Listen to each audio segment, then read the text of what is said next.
Hi everybody, I'm Dr. Ann Sάμουel. This is the final video of 3 on how to help our kids navigate gender ideology. In this video, I walk us through some typical scenarios that high school teenagers face in their ordinary lives today. If you already watched one of the previous 2 videos on the elementary school years or the high school years, you've heard me talk about the first fundamental pedagogical principles that I think should inform all of our discussions. So you can actually fast forward through the first 10 minutes of this talk and jump right to the gray-blue slide that says the high school years. But for those who haven't heard me talk about the pedagogy, I'm going to tell you 4 principles that I think you should have in your back pocket as you're talking to your kids. Now, I'm primarily going to talk to parents in this video, but all of you grandparents, aunts and uncles, and other caring adults are warmly invited to be part of this audience. I'm going to proceed with case studies. I'm going to tackle some typical scenarios that our teenagers face in high school and offer you some ideas on how you can offer guidance and talk to them in a way that imparts knowledge and wisdom in a firm but kind way, and also showing and modeling to them how we can have empathy and mercy towards those who don't understand. Now, I also am going to assume for this talk that you already talked to your kids about the basics of sex. They already know the meaning of sex as a total gift of self in marriage. And now we're just going to talk about the thornier issues like homosexuality and transgender issues.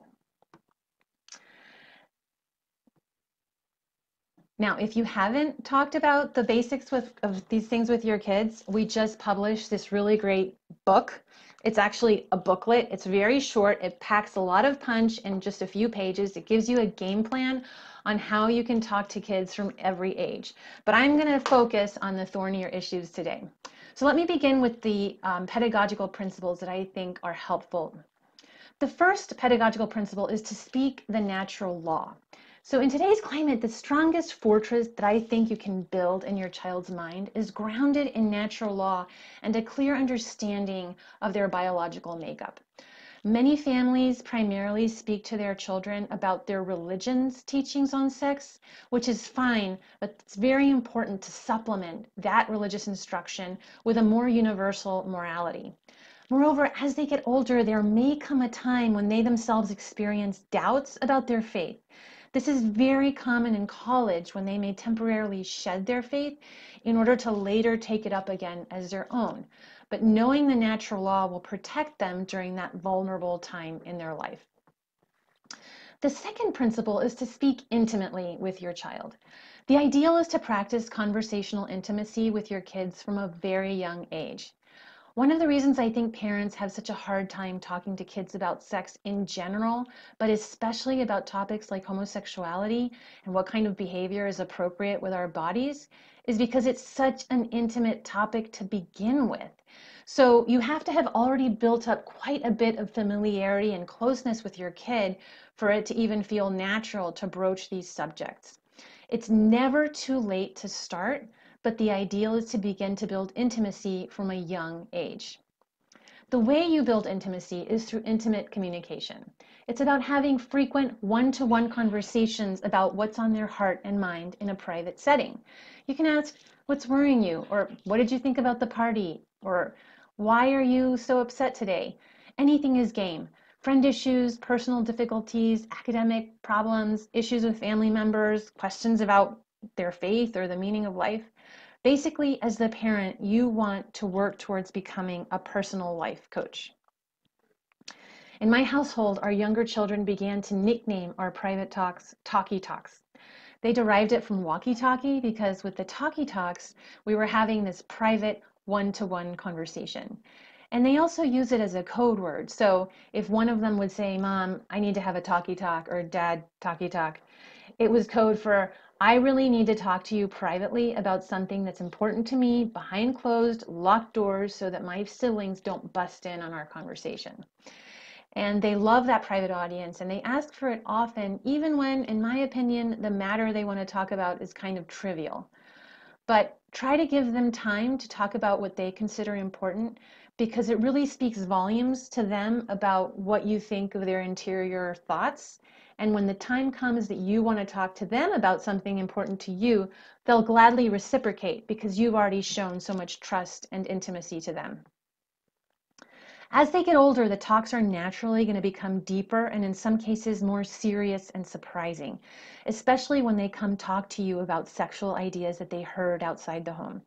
It's important that you don't scare them off with your reaction to what they're telling you.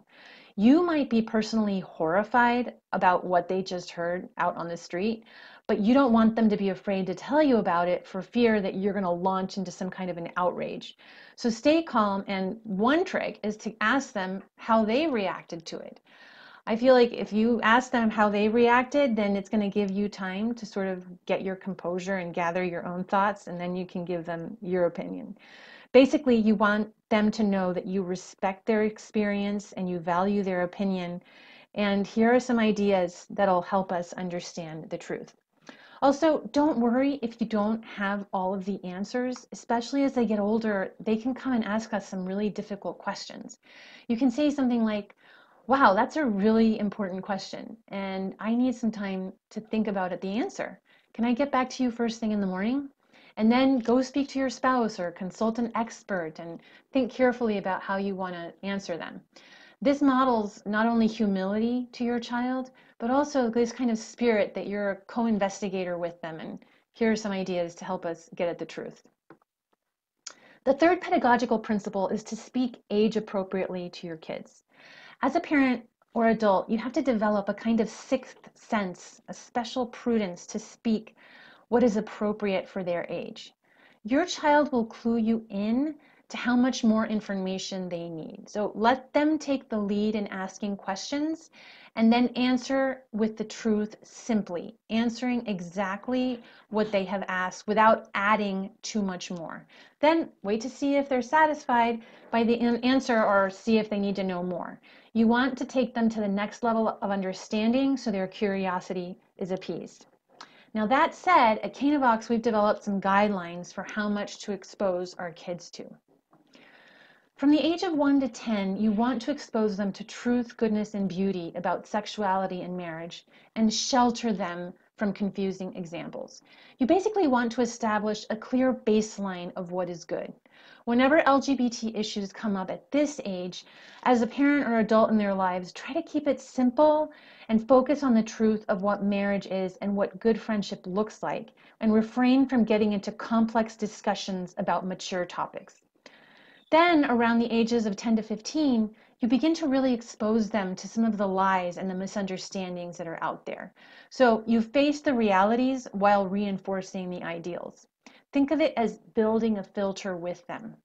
So when an LGBT issue comes up at this age, lean in or plunge in. These are teachable moments. It's about talking to them about what's going on in the world and then reminding them of the truth of marriage and sexual integrity. Finally, during the 15 to 18-year-old stage, you give them much more freedom. You continue to coach them, but you let them take the lead more and have the opportunity to try to do what's right on their own, letting them make mistakes while they're still living with you. So as you can see, we believe that the middle school years are really the key time to start preparing them for reality and to have a major influence on them. After 15, they really want more autonomy and freedom to think things through on their own.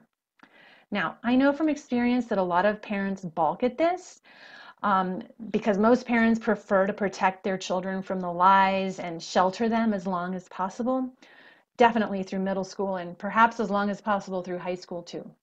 But on behalf of all the Canavox state leaders, I humbly ask you to reconsider that strategy. We have a saying among the Canavox state leaders: better a year too early than 5 minutes too late. We believe that it's really important for parents to speak to their kids first about some of the dark things in our world today before the social environment speaks to them. Also, we found that talking to a 10 or an 11-year-old is much easier than talking to a 15 or a 16-year-old in the throes of puberty. When they're younger, kids tend to have more goodwill and trust towards their parents. They're more likely to listen and believe what you, mom or dad, say. And in addition, they're not really tempted by sexual things yet, so they don't feel personally judged or attacked when you bring up these topics. So the 10 to 15 window really is a golden opportunity. Now, the downside of introducing topics like this earlier rather than later is that their intellectual maturity may not be quite ripe for some of these issues. So some of this might be hard to understand or go over the head. But don't worry, just try to message the truth simply. And you'll see that as they mature, they're going to remember what you said way back when, and the idea is going to really flower in their heart. Now, my purpose here is not to make you feel guilty if you've delayed speaking to your children until they're much older. Don't worry, it's never too late to start. I'm just outlining an ideal here. But the important thing is to work at having intimate one-to-one conversations with your kids and building them up slowly and regularly. The final principle is to practice a kind of moral balance in your conversations. So when you're dealing with tricky moral issues, I think we have to message a combination of ideas that involve showing empathy and mercy towards those who do not understand the truth, but also communicate the truth and justice to those who can understand, including our own children.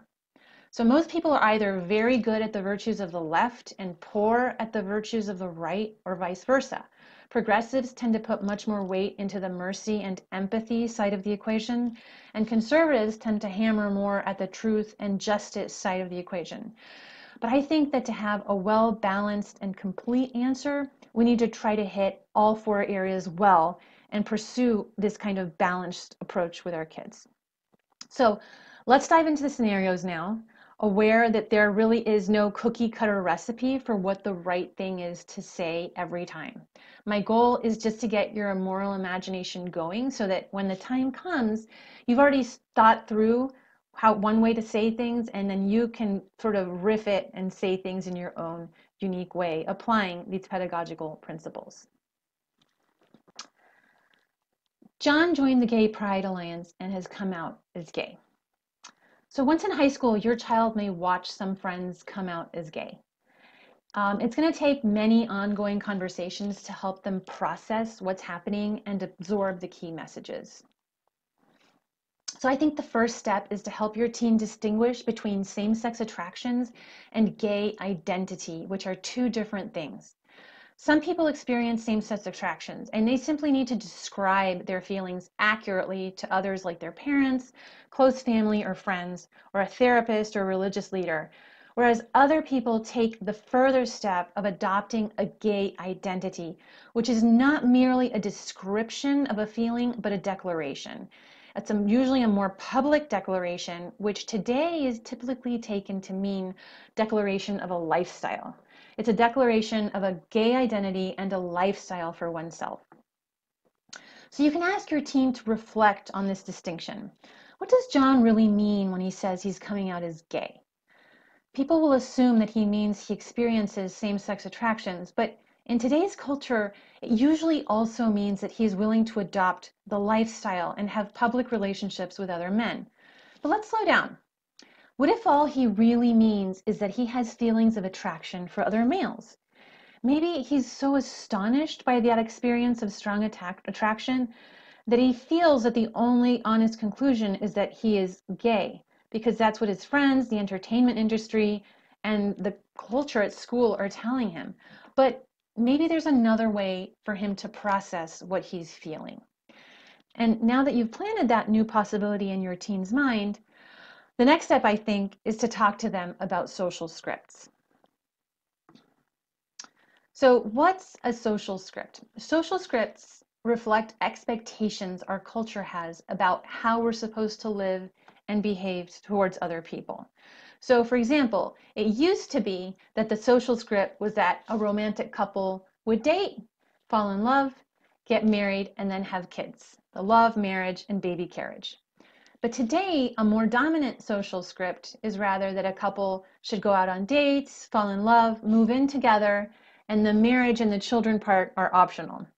So like an actor's script, social scripts guide us on how we behave or how we ought to behave. And we subconsciously pick up on these social scripts in our environment. Our kids are growing up in a culture that promotes a gay script. So it's helpful to explain to our high school teens what that gay script is so that they can step outside of it and study it more objectively. Dr. Mark Yarhouse, a clinical psychologist and professor of psychology at Wheaton College, helpfully describes the gay script as follows. First, it says, same-sex attractions are naturally occurring. Some people have opposite sex attractions, but some people have same-sex attractions. Others are bisexual, and these attractions are naturally occurring or intended by God. Same-sex attractions tell you who you really are as a person. These are important clues that tell you a lot about yourself. Indeed, same-sex attractions are at the core of who you are as a person.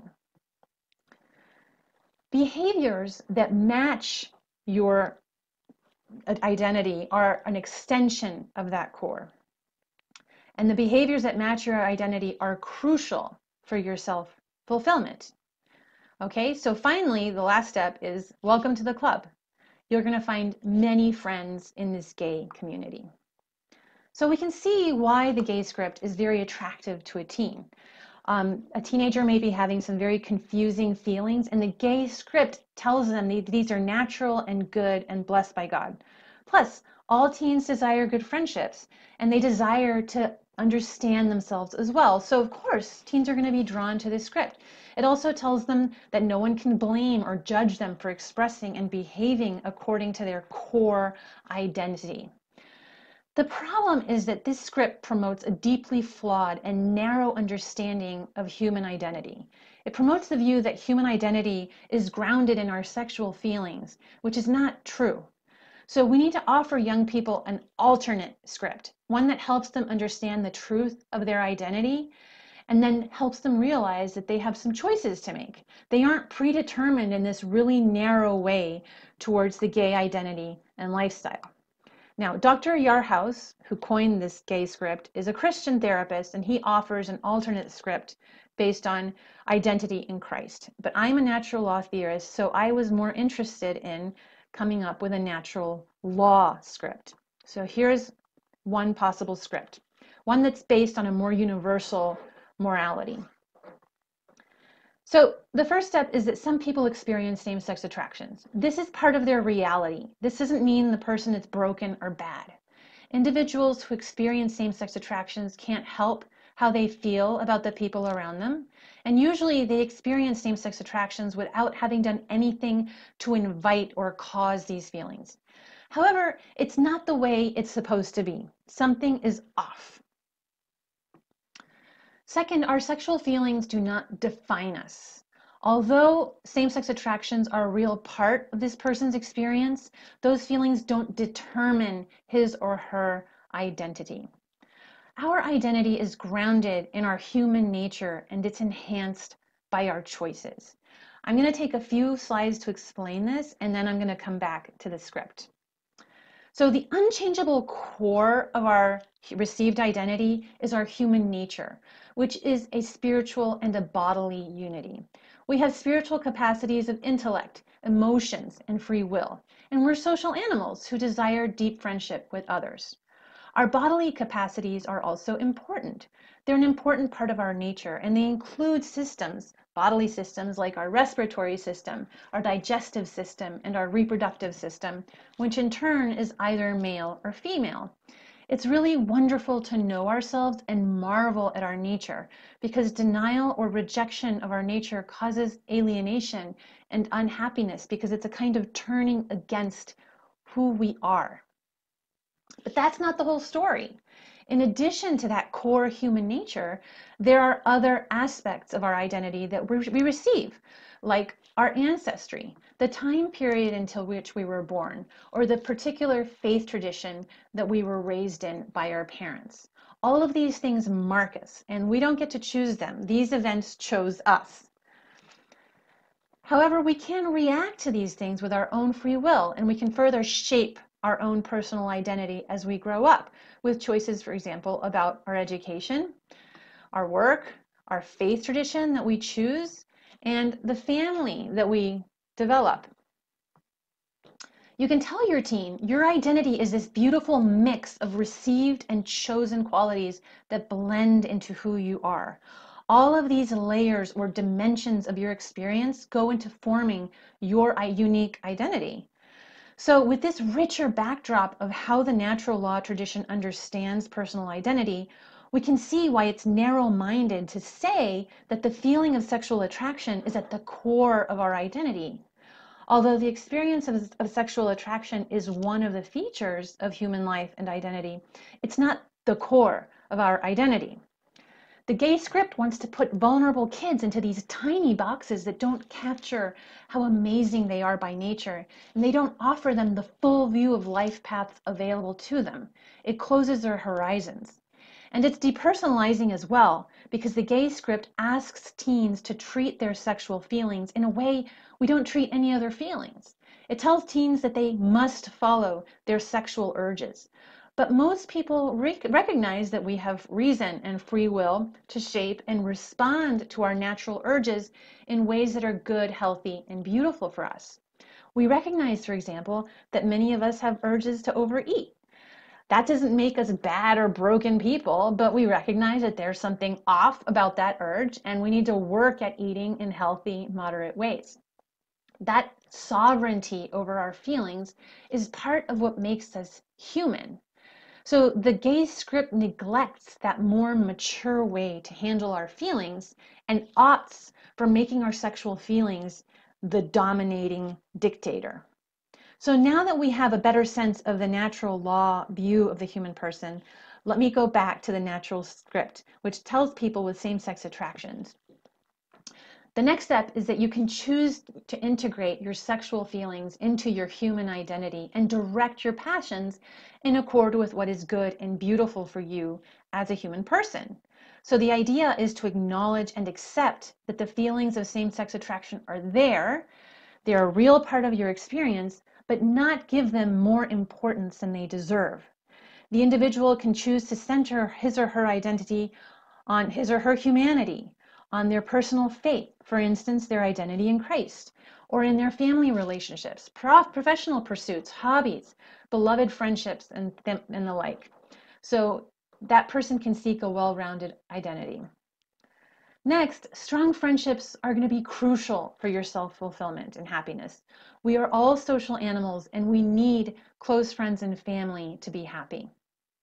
Here I find it helpful to point to examples of strong friendships from literature and movies, like Sam and Frodo from The Lord of the Rings, or Anne of Green Gables and her best friend Diana, or Jonathan and David from the Bible. Reflect on these friendships with your teens. This is about how these friendships cared so intensely for each other that they felt great and passionate love. Their loyalty was strong, and sometimes they were willing to die or sacrifice very big for the love of their friend. But these were not sexual, but deep friendships. So you can say to your teen, if you are male, you should be attracted to beautiful examples of masculinity. And if you are a female, you should be attracted to beautiful examples of femininity. These attractions are part of what make us human. Finally, you are worthy of great love. Your human nature is one of great dignity, and you are worthy of unconditional love. You have dignity by design. Nothing you do can shake that. No matter what feelings you feel or how many mistakes you make, no matter how much you blow it, how many fumbles and flaws, you are worthy of great love. So when we give our teenagers an alternate script to compare to the gay script, they can realize how narrow the gay script is. You're also giving them life tools to understand their personal identity, something that's really interesting for them in that time of life. So to recap then, you begin by distinguishing between what same-sex attractions are and the gay identity. Then you explain to them what the gay script is. And finally, you offer them the natural law script as an alternative. So as you can see, I think it's going to take several conversations to answer this question well. But if you need a succinct one-paragraph answer, here's something you can say to summarize it all. What if I told you that it's very natural for young males to desire to be masculine themselves, and that sometimes that desire becomes sexualized because males are very sexual beings? It's possible for those feelings to become misplaced as a young man tries to embrace his male identity. But his identity as a person is based on so much more than his sexual attractions. And our sexual feelings don't get to determine all of our actions. So giving him a gay label is not fair to his freedom. And if he does act on those feelings through homosexual behavior, he will risk directing and cementing his sexual urges into habits. So it's important for him and for you to resist jumping to conclusions, to resist taking on a gay identity, and give things time so he can embrace his feeling of same-sex attraction and embrace the challenge of living and shaping his full identity for himself as a free man. But what's wrong with two guys kissing? Aren't they just showing their love for one another? Now, if your teenager is pretty inquisitive, he or she may actually press you to explain what's so wrong about engaging in same-sex romantic behaviors. Your teen may have already seen plenty of same-sex kissing on the mouth on TV, which has made it no big deal for them. Or on the contrary, you may be raising your kids in a pretty wholesome environment where they haven't seen this kind of thing, but they're not clear about what's wrong with same-sex affection because they might be naive as to what kinds of sexual behaviors same-sex couples perform on each other. So their innocence may prevent them from fully understanding what's so bad about two guys holding hands or kissing on the lips. And you may have to disturb their innocence and explain same-sex sexual behaviors to them. Now, obviously, this is a highly prudential decision on the part of parents, but I think we live in times when we have to do all we can to protect our children from sexual misinformation. I know a lot of parents hold back from being more transparent with their kids because they want to model modesty in their speech, and they don't want to talk about some of the behaviors that have been condemned by so many cultures and so many times and places. The thing is, I think we're dealing with an emergency situation where legions of forces are trying to normalize behaviors that are really inappropriate. So for my part, I prefer a clear and direct approach with my kids. So you can start by reminding them that sexual passions can be very strong and tricky to control, especially in youth. You can say, well, when we begin to kiss someone or hold them physically, we can stoke sexual desire for that person. As you know, sexual desire is like fire. Great when properly directed, but hazardous when it isn't. When two people arouse each other sexually, they're going to begin to desire sexual union. However, when it's two men or two women, they cannot achieve the sexual union that their bodies desire. So they perform acts on each other that try to imitate sexual union as closely as possible. Unfortunately, this can lead to some major abuses of the body. Now, I'm sorry to have to tell you this, Jenny, because some of this is pretty graphic, but I think it's really important that you know. Because men don't have vaginas, they try to substitute the vagina by using a man's rectum. They'll have rectal intercourse. The rectum, as you know, is part of the digestive system. It's not part of the reproductive system. The job of the rectum is to eliminate waste from the body. It's an exit. It's not an entrance. So when a person uses their rectum as if it were part of the reproductive system, he's misusing his body. This behavior can cause severe damage to the man's rectum, and it can pass bacteria that can be very risky for their health. All kinds of diseases are spread by this kind of behavior. And because two women don't have male genitals, they will sometimes use artificial objects in their sexual acts. Although two women can touch each other and arouse each other sexually, they cannot achieve sexual union because only a man and a woman can do that. Do you understand? So you can explain further, when same-sex couples misuse their sexual organs in these ways, they go against the natural design of their bodies and use it in the wrong way.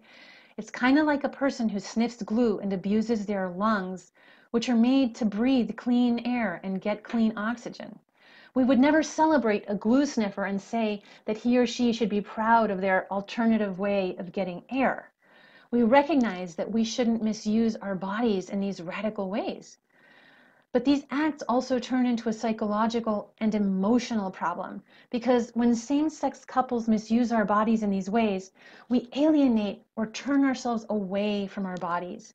We're not treating ourselves as integrated persons with dignity. Do you understand? So let's backtrack. If a young man has a crush on another guy, and if he decides to act on his sexual attraction by wanting to hold him or cuddle with him, in the long run, he's going to get into the habit of arousing himself with another guy, and that can result in these tremendous abuses of his body, his mind, and his heart. So it's better for that young man to learn to manage his crushes early so that they do not lead to more damaging behaviors down the line. And if a girl has a crush on another girl and she decides to act on her sexual attractions by trying to hold, cuddle, kiss, or touch another girl sexually, in the long run, it's going to result in the abuse of her body as well, because she's not going to be able to unite sexually with that woman. And she will probably feel some alienation in her very self, like she's turned against herself. So again, it's better for that girl who has a crush on another girl to learn to manage her love for other girls so these become strong friendships, not sexualized relationships.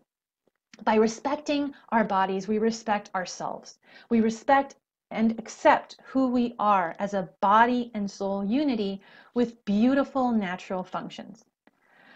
Now, usually after you have this conversation with your teen, he or she will be quite sober and stunned and probably speechless about the kinds of sexual acts that are at the heart of same-sex arousal. The one time I had to explain this to my teenage daughter, she just didn't know what to say. She was in such disbelief that these acts were celebrated, that they were being taught in high school programs and sex ed programs around the country, and that they were part of lifestyle magazines and recommendations that we see on TV even. So she was shocked. So at this point, I think it's good to pivot and channel their shock to a better place so that you can conclude on a more positive note. So you could say something like this. You see, our job, your job, is to help bring light, truth, and peace to this broken world. You have to be like an undercover agent working for the truth. We live in a world that is very confused right now, where evil actions are said to be good and good actions are said to be evil, and we must resist with great creativity and conviction and kindness and mercy and courage and boldness. You have to be like a Navy SEAL for the truth. And this usually brings a big smile to my teenagers' faces, and it fires them up with a sense of mission and purpose, kind of healthy rebellion. All right, next scenario. That Netflix series is really interesting and fun to watch. Why can't I watch it? The gay subplot isn't even that important to the storyline. So I think there are two different ways that you can respond in these situations depending on the specific film at hand, your teenager's maturity, and their personality. So if the teen really should know better because you've already talked about issues like these many times and you're surprised it hasn't sunk in yet, or you really don't think the film is worth the time and it might normalize the evil in their mind, I would pursue option A, the direct and to the point approach, and say something along these lines. Okay, let's think about this. What if that Netflix show had a subplot about teen sex? What if it were a great TV show that everyone was watching and it normalized teenage sex, maybe even glorified it a little bit?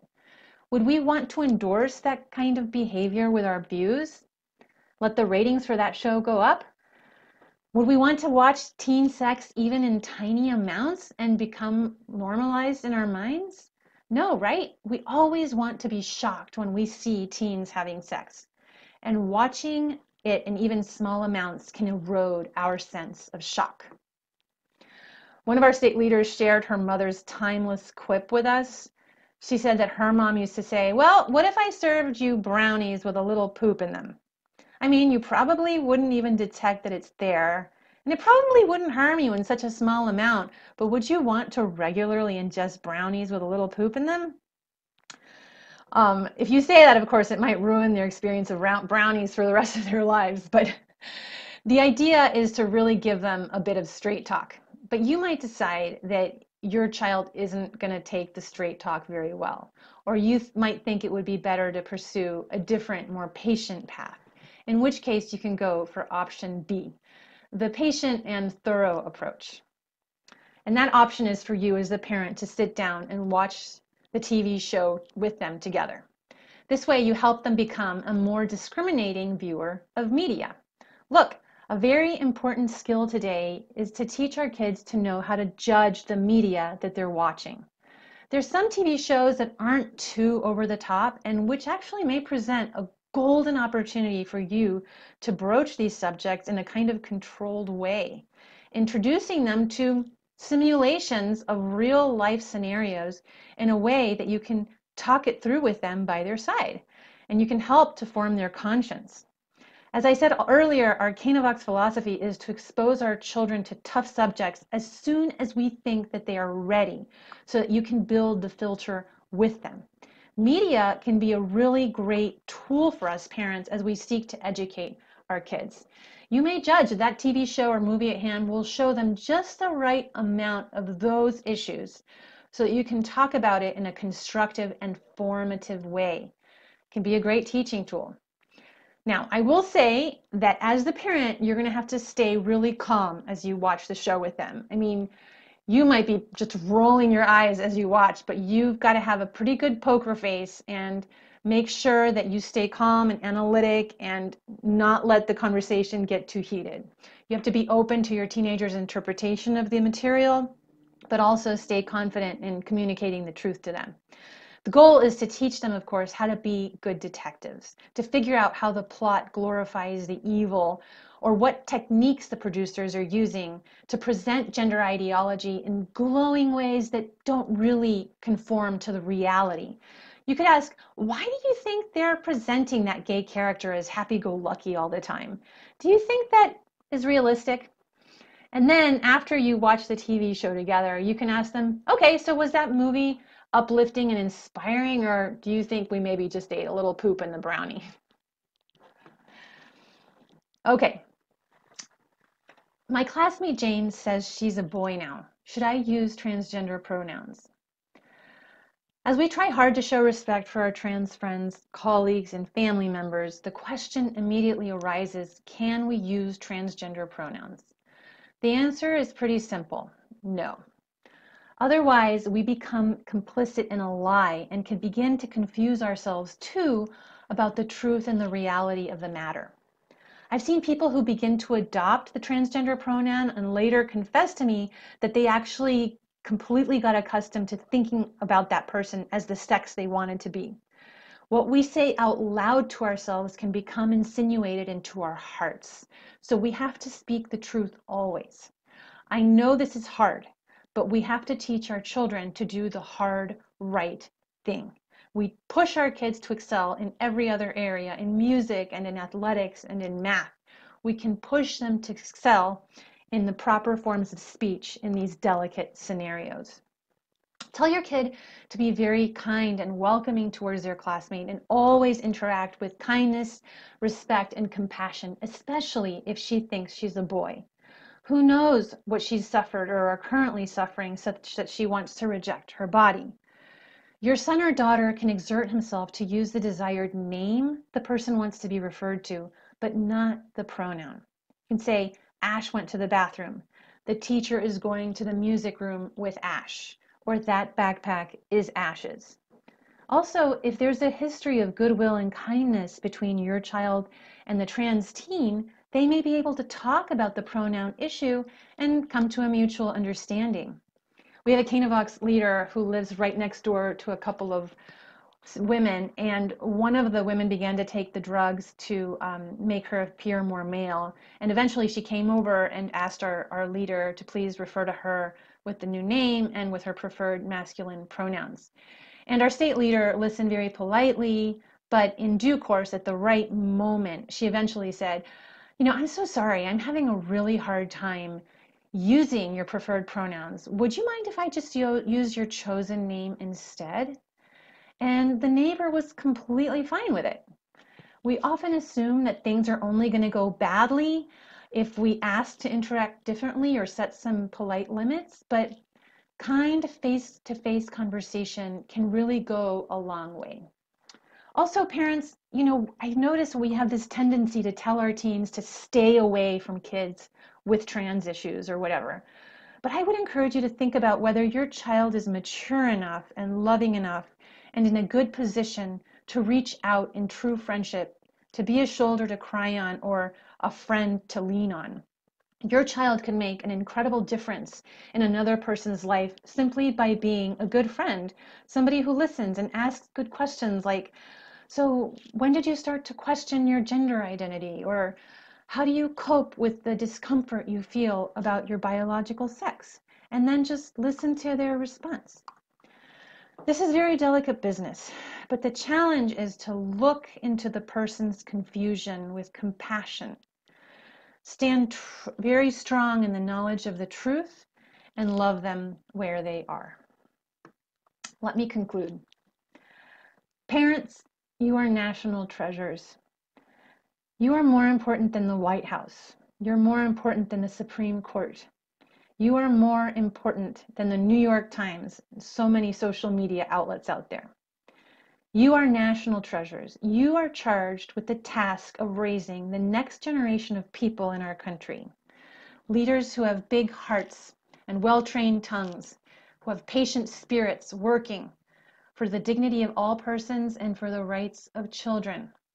Parents, you're there day to day consoling those who are brokenhearted, instructing the ignorant, and encouraging the young to live true love. You aren't bigots. I know we're all bombarded with this message that people who think like us are inflexible haters and bigots, but don't be frazzled. As I have belabored to show in this talk, we are coming from a place of deep love and kindness and justice and truth and respect towards all people. We want what is good for all people, especially for our most vulnerable children and for vulnerable sexual minorities in society. So stand firm in the knowledge of the truth, but work a lot more on being polite and kind so more and more people will understand and realize what we're really about. Finally, take the long view. Be patient. Don't be frustrated by how long it's going to take to convince our fellow men and women of these truths. We have to understand that we're the first generation of parents having to raise children in an era of legalized gay marriage. No other generation has had to educate children in the midst of a transgender revolution. So we also have to exert some patience and mercy towards ourselves as we fumble our way through this and try to figure out how to do it right. I like to think of this as a football game. We just need to get the ball 10 or 15 yards down the field. Our children and our grandchildren are going to take the ball from there. They're going to watch what we did. They're going to improve on how we did things. They're going to write new plays, and they're going to be the ones scoring the goals. We're not going to see the touchdowns in our lifetime, but we have to be conscious of the very important role we play today, here and now, getting the ball rolling in the right direction. So onward. If any of you would like to read more about some of the themes I talked about today, here is a screenshot of many of the books that informed this presentation. And we also have really short, powerful videos on messaging to kids about some of these issues in our Dear Katie series. So I encourage you to check out some of these videos that are available on the Canavox website. Thank you.